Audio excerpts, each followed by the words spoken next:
નમસ્કાર, હું છું માર્ગી. આપની સાથે હેડલાઇન્સમાં જોઈએ કેટલાક મહત્વના સમાચાર.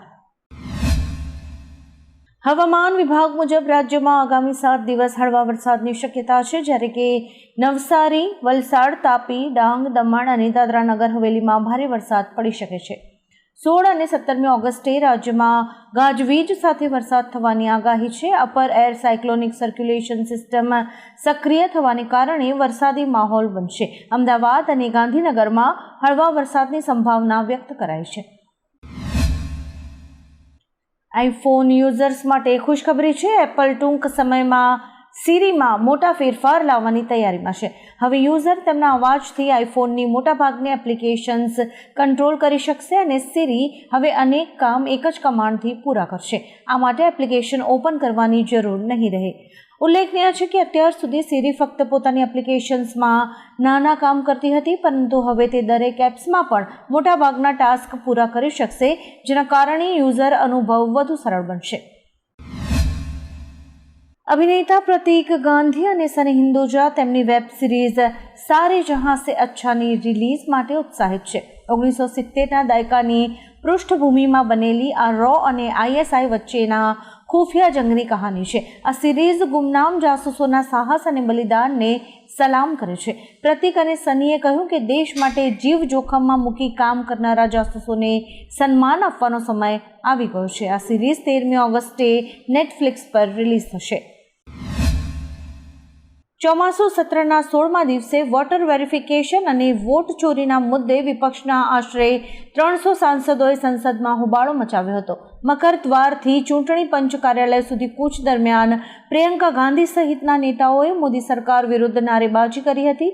પોલીસે રસ્તાઓ પર બેરિકેડ્સ લગાવી અટકાવવાનો પ્રયાસ કર્યો હતો, પરંતુ અખિલેશ યાદવ બેરિકેડ કૂદી ગયા અને ઘણી મહિલા નેતાઓ પણ ચડી ગઈ હતી. વિરોધ દરમિયાન એક મહિલા સાંસદ બેભાન થઈ ગયા હતા.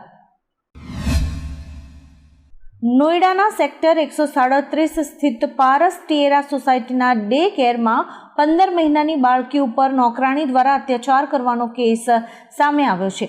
આરોપ મુજબ નોકરાણીએ બાળકીને થપ્પડ મારી, જમીન ઉપર ફેંકી, પ્લાસ્ટિકના પટ્ટાથી માર માર્યો અને બટકું પણ ભર્યું.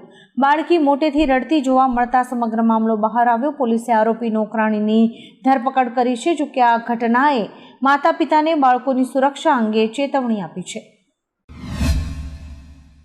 દિલ્હીથી રાયપુર જતી એર ઇન્ડિયાની ફ્લાઇટમાં એક અનોખી ઘટના બની. રવિવારે રાત્રે 160 મુસાફરો સાથે AI 2797 ફ્લાઇટ રાત્રે 10:05 રાયપુરના સ્વામી વિવેકાનંદ એરપોર્ટ પર ઉતરી, પરંતુ લેન્ડિંગ પછી વિમાનનો દરવાજો જ ન ખુલી શક્યો, જેના કારણે મુસાફરોને લગભગ 1 કલાક સુધી વિમાનની અંદર જ ફસાઈ રહેવું પડ્યું હતું. બાદમાં કોઈક રીતે દરવાજો ખોલીને મુસાફરોને બહાર કઢાયા હતા. ઓસ્ટ્રેલિયાના PM એન્થની એલ્બનીઝે જાહેરાત કરી છે કે તે ફિલિસ્તીની રાજ્યને ઔપચારિક માન્યતા આપશે. તેમણે કહ્યું કે આ પગલું મધ્ય પૂર્વમાં શાંતિ સ્થાપવા માટેના વૈશ્વિક પ્રયત્નનો ભાગ છે. એલ્બનીઝે સ્પષ્ટ કર્યું કે હમાસને કોઈ સ્થાન નહીં મળે. આ સાથે જ તેમણે ગાઝામાં માનવાધિકાર ઉલ્લંઘન અને આંતરરાષ્ટ્રીય કાયદાની અવગણના બદલ ઇઝરાયેલની ટીકા કરી હતી. ગાઝાની સ્થિતિને તેમણે દુનિયાની સૌથી ભયાનક સ્થિતિથી પણ ખરાબ ગણાવી હતી. અમદાવાદના નિકોલમાં અમર જવાન સર્કલ પાસે દસક્રોઈના ધારાસભ્ય બાબુ જમનાદાસ પટેલનો સ્થાનિકોએ ઘેરાવ કર્યો હતો. તેઓ 4 કોર્પોરેટર્સની સાથે લોકોને મળવા અને સમસ્યાઓ સાંભળવા આવ્યા હતા. દરમિયાન સ્થાનિકોએ પ્રાથમિક સુવિધાઓના કામ ન થવાના આક્ષેપ કર્યા હતા, જેના પગલે નિકોલના કોર્પોરેટર બલદેવ પટેલ ઉગ્ર બનતા વાતાવરણ ગરમાયું હતું. આ સમગ્ર ઘટનાનો વિડીયો સોશિયલ મીડિયામાં વાયરલ થયો હતો, જેમાં લોકો અને પ્રતિનિધિઓ વચ્ચેની ઉગ્ર બોલાચાલી જોવા મળતી હતી. સુપ્રીમ કોર્ટના મુખ્ય ન્યાયાધીશ BR ગવઈની અદાલતમાં હવે કોઈ વરિષ્ઠ વકીલને કેસ તાત્કાલિક યાદીબદ્ધ કરવા અથવા સુનાવણી માટે ઉલ્લેખ કરવાની મંજૂરી નહીં મળે. આ નિયમ 12મી ઓગસ્ટથી લાગુ થશે. 6ઠ્ઠી ઓગસ્ટે મુખ્ય ન્યાયાધીશે જણાવ્યું હતું કે આ નિર્ણય જુનિયર વકીલોને તક આપવા માટે લેવાયો છે. આ અંગે સુપ્રીમ કોર્ટ તરફથી સત્તાવાર નોટિસ પણ જાહેર થઈ ગઈ છે. હોલિવૂડની ટર્મિનેટર ફ્રેન્ચાઇઝીના દિગ્દર્શક જેમ્સ કેમેરુને હથિયાર પ્રણાલીમાં AI જોડવા બાબતે ભયંકર ચેતવણી આપી છે.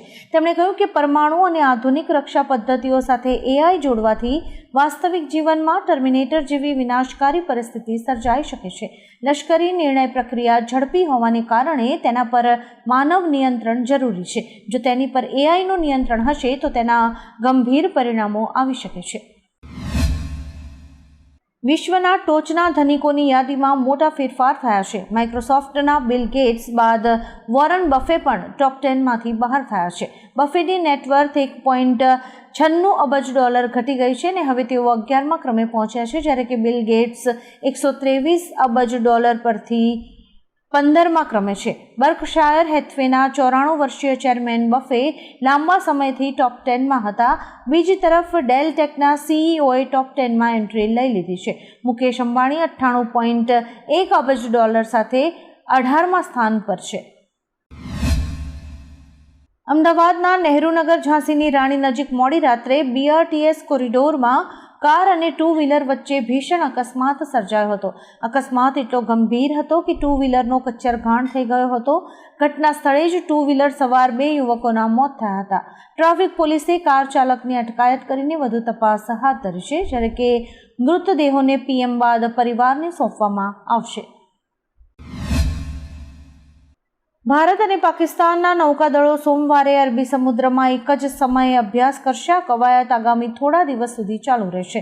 મળતી માહિતી મુજબ બંને દેશોએ અરબી સમુદ્રમાં પોતપોતાના જળ વિસ્તારોમાં કવાયત માટે એરમેનને નોટિસ જારી કરી છે. આ નોટિસ ત્યારે જારી કરવામાં આવે છે જ્યારે કોઈ વિસ્તારમાં હવાઈ ટ્રાફિકની અવરજવર થોડા સમય માટે બંધ કરવી પડે છે.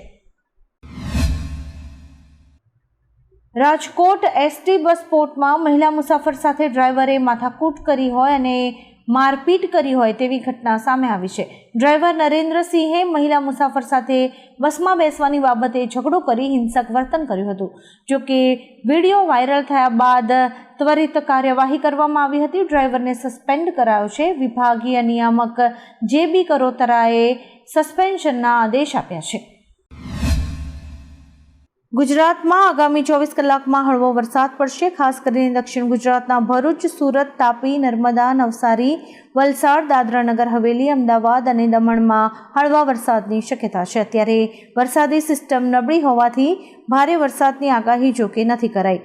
આમ છતાં માછીમારોને 14મી ઓગસ્ટ સુધી દરિયો ન ખેડવાની સૂચના છે. 14મી ઓગસ્ટ બાદ ભારે વરસાદની શક્યતા છે, કારણ કે નવી વરસાદી સિસ્ટમ સક્રિય થશે.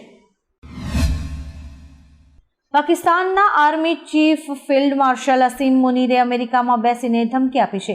તેમણે કહ્યું કે જો પાકિસ્તાન ભારત સાથેના યુદ્ધમાં અસ્તિત્વના સંકટનો સામનો કરશે તો તેઓ આખા ક્ષેત્રને પરમાણુ યુદ્ધમાં ધકેલી દેશે.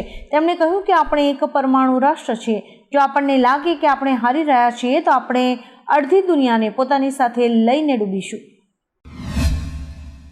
One nation one election bill પર ચર્ચા કરવા માટે JPCની આજે એક બેઠક મળવાની છે. આ બેઠકમાં મંતવ્યો શેર કરવા માટે નિષ્ણાતોની એક પેનલને આમંત્રણ આપવામાં આવ્યું છે. આ બેઠકમાં દેશભરમાં લોકસભા અને તમામ રાજ્ય વિધાનસભાઓની એક સાથે ચૂંટણીઓ યોજવાની શક્યતાઓ અને પડકારો પર ધ્યાન કેન્દ્રિત કરાશે.